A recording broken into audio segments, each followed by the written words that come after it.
So now that you guys have read the Kendrick article on nonviolent communication, I'm just going to give you a quick run through on how to use the process. It might seem a little bit straightforward, but I promise you, the more you practice it and the more we kind of talk about it here, I think that the better you will do on the worksheet activity. There's a couple things I just want to clarify and make sure you're aware of before you get started. So let's get into it. So just remember that nonviolent communication is all about statements that express observation, feelings, needs, and requests. So if you're using the process correctly, you're going to have an observation. You're going to have the statement of a feeling when your needs are unmet. You're going to have a need that that particular behavior or the observation of that behavior violates, and then you're going to have a request. So remember this, I think this is like page 2 or 3 of the Kendrick article, kind of gives you a breakdown of that specific formula. Again, you're not going to use this in every single scenario with every person you ever meet, but it can be really helpful in those close I-you, I-thou relationships if you really want to have boundaries and have yourself be heard. So I think that it seems like it might take a lot of time, but once you practice it, you really get the hang of it. So when you're stating your feeling, you want to make sure you're referring to the list of feelings on page 10 of the Kendrick article. Here it is, but you have a copy of it, so you don't have to be able to see every single one of these. All right, there's lots to choose from. Just be mindful you don't fall into the trap of, it's kind of listed in the margin there on page 10, but there's this thoughts versus feeling like neglected, manipulated, abused. These are all things that someone does to us. We want to have full ownership of our feelings when using nonviolent communication. So stick to the list over here and stay away from the words that are in the margin there.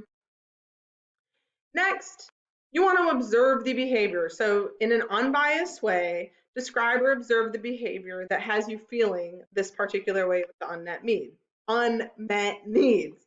So when you forgot to take out the trash last night, I felt aggravated because I have a need for respect of time.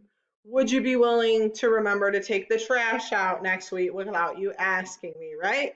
You I gave you the full scenario. Obviously, this has happened in my house, but that's me observing the behavior when you forgot to take the trash out. Here's the unmet needs. So again, going back to page 11, that's where the needs are. Notice this kind of looks like Maslow's hierarchy, right?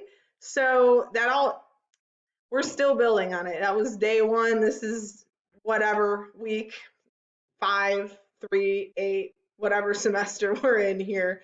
But we're still talking about these needs and what happens when they're unmet, right? So in my last one, I said I have a need for respect of time. That doesn't actually show up on here. So I have a need for autonomy and I need someone else to have autonomy, or I have a need for responsibility, someone else to have responsibility. Those would be needs that I would be stating that are violated by this particular behavior of forgetting to take the trash out, right? And finally, you want to make sure you're not demanding something of people. You want to make a request. Don't say, I need you to do this next time. When someone approaches me like that, I really don't want to do what they're asking either, because I'm a little bit of I don't like to be bossed around very much because I'm an adult. So, but if someone comes to me and makes a request, would you be willing to put it on your calendar to take out the trash on Wednesdays?